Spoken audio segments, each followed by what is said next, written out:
mojawapo ya shida kubwa sana inayotesa mahusiano, inayotesa ndoa ni communication problems, tatizo la kimawasiliano. Mwenzi na mwenzi kuwasiliana, mawasiliano baina ya wanandoa. Hili ni moja kati ya janga kubwa sana linalopelekea mahusiano mengi kuvunjika. Ni moja kati ya janga kubwa linalopelekea talaka nyingi katika dunia ya leo. Ni moja kati ya changamoto inayosababisha ndoa nyingi kutokuwa na amani. Unakuta baba na mama hawaongei, mwenzi na mwenzi hawazungumzi.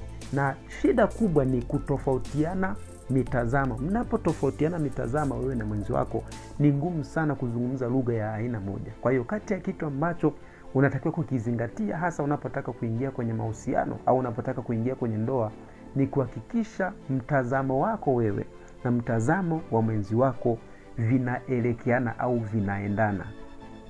Na hiyo itafanikiwa ikiwa wote mna malengo ya aina moja, wote mna vipaumbele vya aina moja, wote mna maono ya aina moja. Lakini pia kitu kingine cha msingi cha kuzingatia ni kuangalia mtu kama ana uwezo wa kujifunza. Je, ukimwelekeza kitu ana uwezo wa kukichukua na kukifanyia kazi?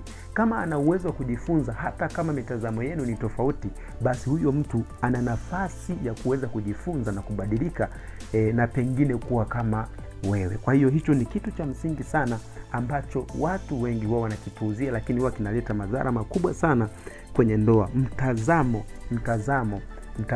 ni muhimu sana, kwa sababu mtazamo ndio ambao unaongoza mawasiliano, ndio ambao unaongoza mazungumzo yenu yaweje. Kwa hiyo kitu cha msingi ambacho ni cha kuzingatia sana, hakikisha mtazamo wako na mwenzi wako unakuwa sawa kabla ya kufanya maamuzi ya kuingia kwenye ndoa.